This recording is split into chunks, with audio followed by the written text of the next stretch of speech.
माता स्वरूपम माता स्वरूपम देवी स्वरूपम देवी स्वरूपम प्रकृति स्वरूपम प्रकृति स्वरूपम प्रणम्यम प्रणम्यम प्रणम्यम प्रणम्यम।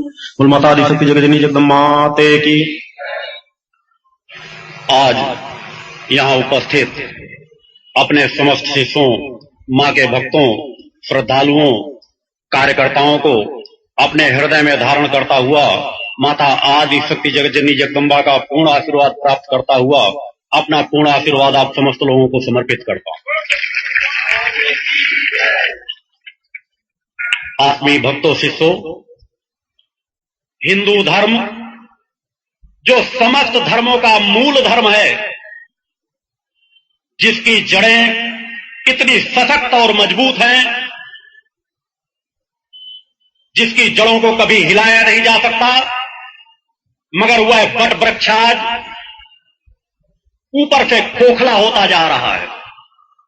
और खोखला करने वाले और कोई नहीं, वो समस्त धर्माधिकारी हैं, वे समस्त साधु संत सन्यासी हैं, जो आज भगवे वस्त्र धारण करके परमहंस, परम योगी, धर्माचार, धर्म सम्राट की विभूतियों को अपने अंदर आगे जोड़ लेते हैं और धर्म के नाम पर खोखले।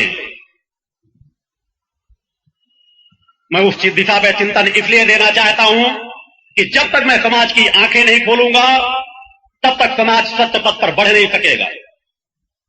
पूर्व में मेरे द्वारा अनेकों बार वो चिंतन दिए जा चुके हैं कि केवल भगवे वस्त्र धारण कर लेने मात्र से कोई साधु संत सन्यासी नहीं बन जाता, मगर हमारी देश की जनता इतनी धर्म भीर हो चुकी है कि वह कहती हम तो भगवे वस्त्रों को ही नमस्कार करते हैं।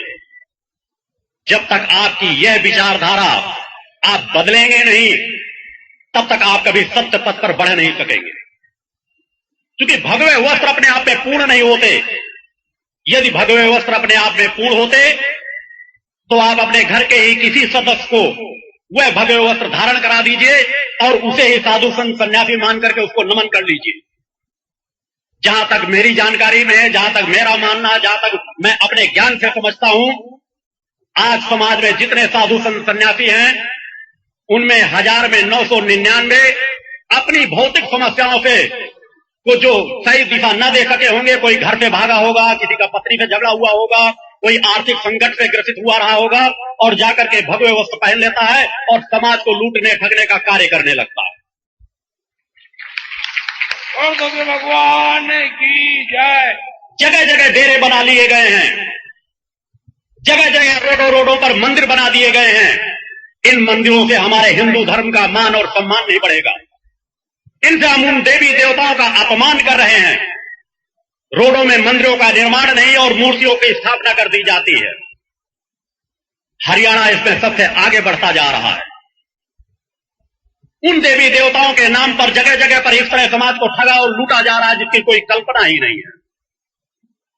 माता भक्ति आदि शक्ति जगतजननी जगदम्बा, जिन्हें हर काल में पूजा गया है, जिनकी सर्वोच्च सत्ता को देवादि देवों ने भी स्वीकारा है, आज जगह जगह पर कोई कह रहा है मेरे सर पर देवी आ रहे हैं, कोई कह रहा है पर मेरे सर पर दुर्गा जी आ रही हैं, अभुआता है और नाटक करता है। ऐसी क्रियाएं देश में सबसे अधिक हरियाणा प्रांत में है। मगर यह हरियाणा प्रांत का दुर्भाग्य है कि वह सत्य की दिशा पर बढ़ना नहीं चाहता।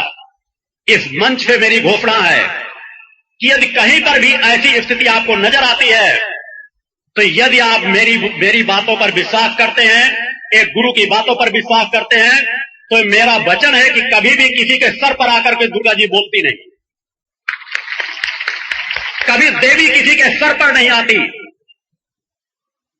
देवी देवताएं तो हमारी चेतना का मूल स्वरूप है, उनका अंश हमारी आत्मा है और आत्मा की चेतनता देती है शांति और तृप्ति, देती है सतमार्ग। यदि वह चेतना का प्रवाह यदि उस प्रकट सत्ता की एक किरण चेतना पर प्रवेश करने लगे तो कभी मनुष्य असंतुलित हो ही नहीं सकता। वो जो असंतुलित होते हैं, देवी देवताओं के नाम पर अभुआते हैं, वो प्रेत यौन से प्रभावित होते हैं। एक भी ऐसा स्थान नहीं हो सकता जो ये कह रहा हो कि मेरे सर पर आकर के देवी बोलती है, वो निश्चित मान लीजिए आपको ठगा जा रहा है, धोखा दिया जा रहा है। ये तो मैं छोटे छोटे डेरों की बात कर रहा हूं, क्योंकि जब तक आपको सत्य की वास्तविकता का ज्ञान नहीं होगा तब तक आप उस मूल प्रकट सत्ता की ओर बढ़ कैसे सकेंगे। जब आप मानवों के चक्रों में ही उलझ करके रह जाएंगे तो दैवी सत्यों को समझ कैसे सकेंगे। उसके लिए आवश्यक है आपको अपनी चेतना को जागृत करना।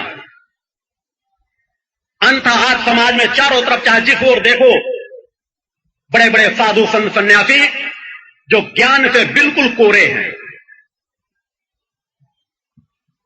कोई भी योगी, कोई भी साधु संत सन्यासी यदि समाज में ज्ञान देने जाता है और वह एक धर्म गुरु बनकर के ज्ञान देता है, अगर उसकी पूर्ण कुंडली चेतना जागृत नहीं है तो वह एक अपराध करता है। आज पूरा प्रशासन भी उन्हीं व्यवस्थाओं में लग जाता है।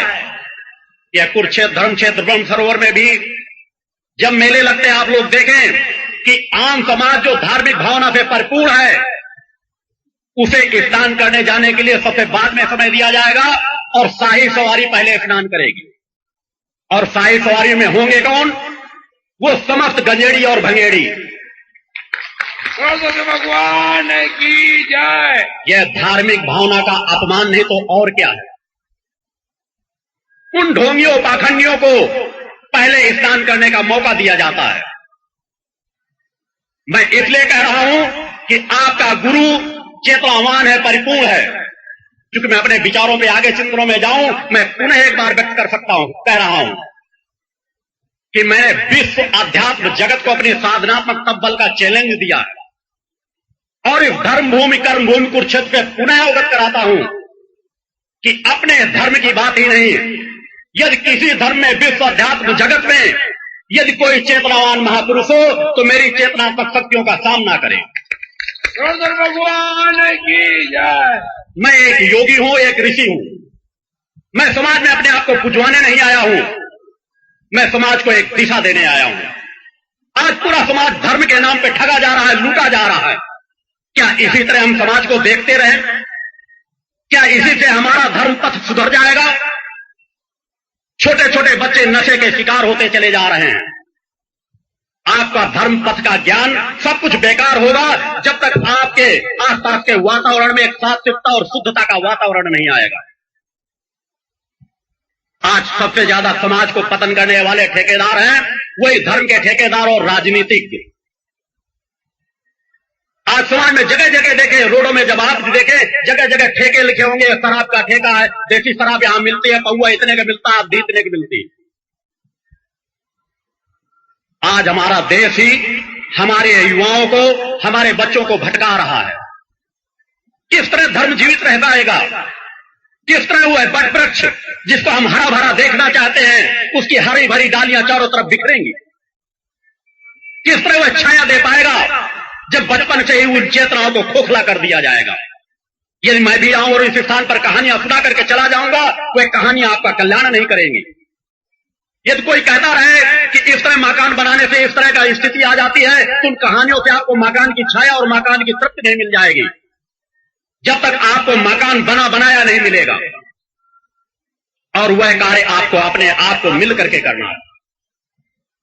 आपको किसी चीज का ज्ञान हो या न ज्ञान हो, आप सत्य पर विश्वास रखते हो या न रखते हो, आप इस सत्य पर विश्वास रखते हो कि न रखते हो कि देवी देवता है या नहीं, मगर आप अपने आप पर विश्वास करें। आप खुद तो जीवित हैं, आपकी अंतर चेतना जीवित है। सबसे पहले आप अपने आप को पहचानना प्रारंभ कर दीजिए।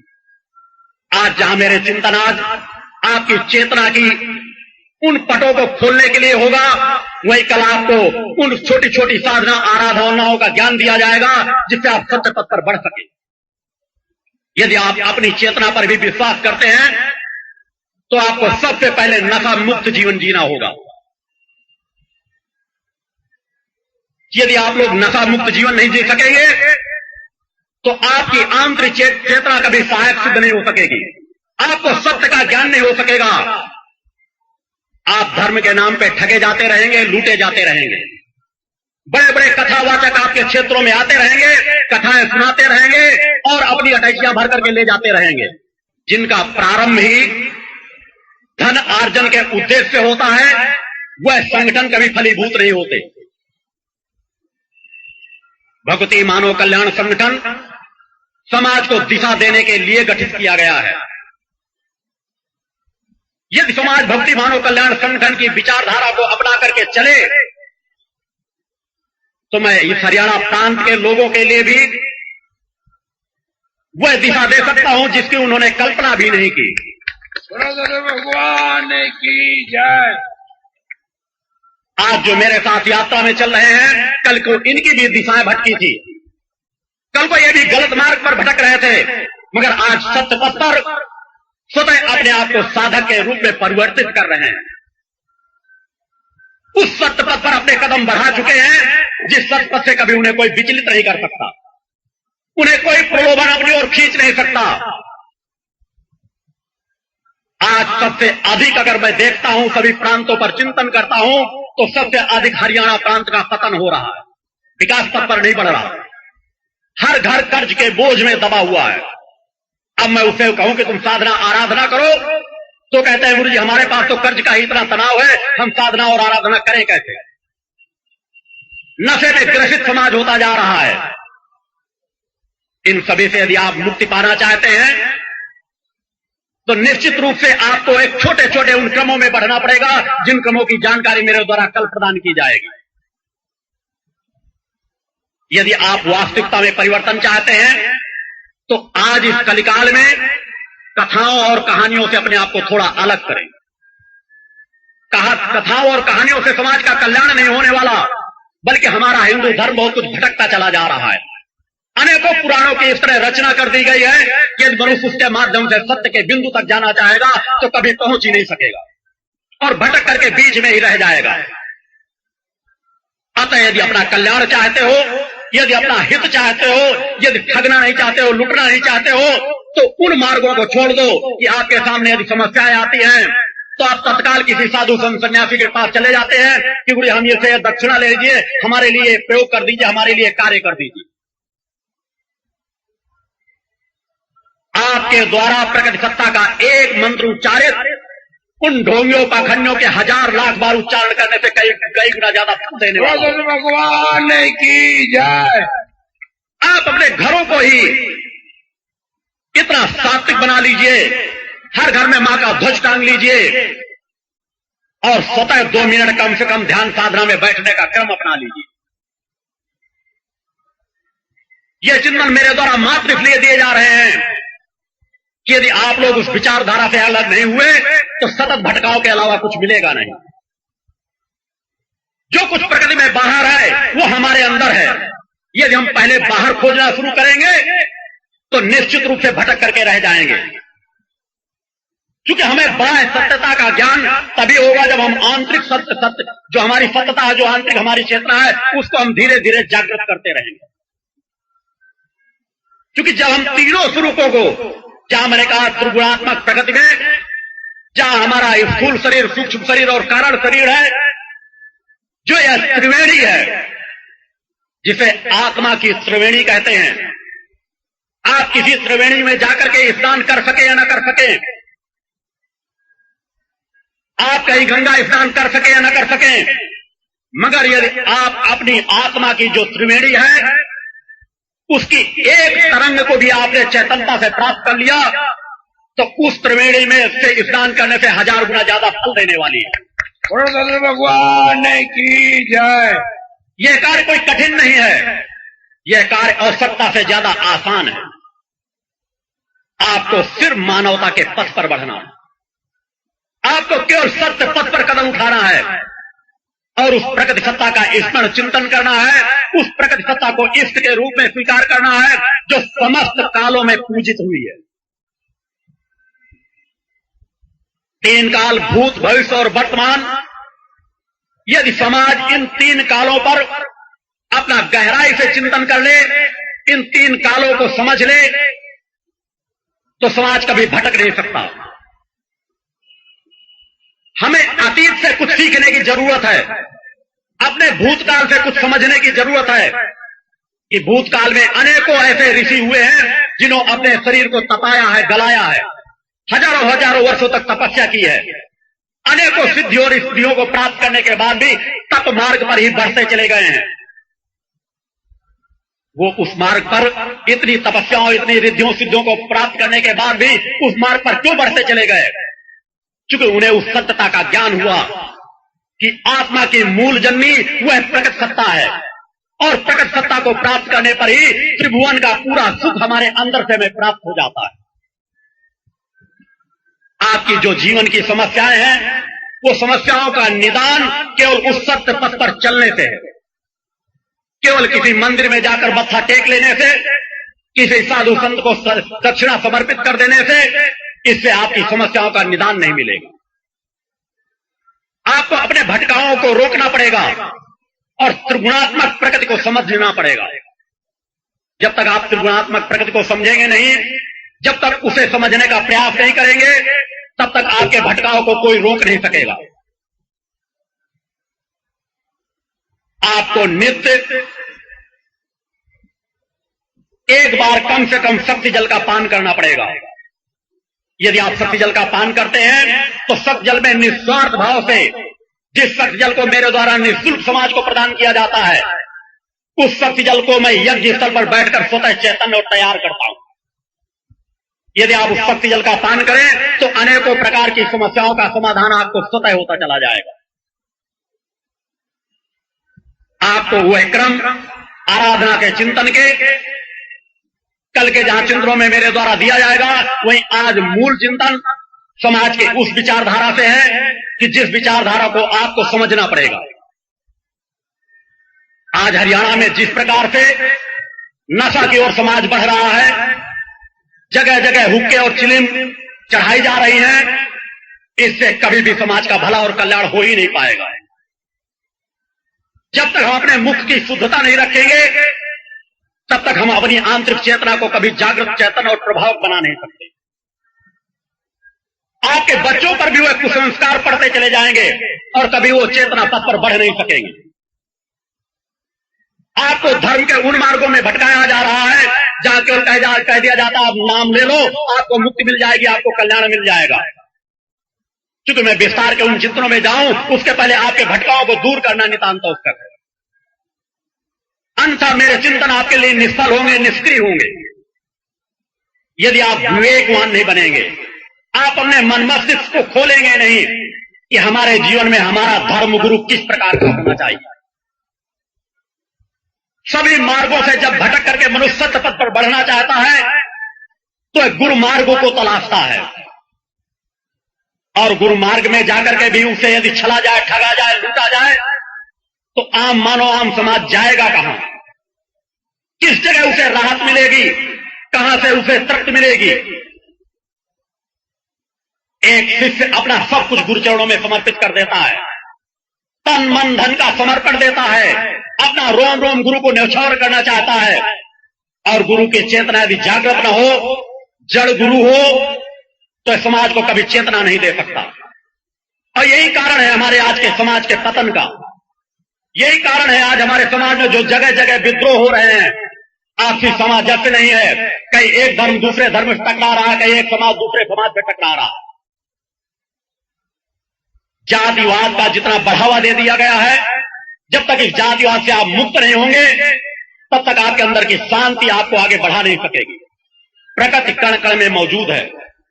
माता आदि सती जगजननी जगदम्बा, जिसे ब्रह्मा विष्णु महेश देवाधिदेवों ने, समस्त ऋषियों मुनियों ने एक स्वर से सर्वोच्च सत्ता स्वीकारा है, समस्त कालों में स्वीकारा है, उस सत्ता से आज समाज अनजान है, भटका हुआ है।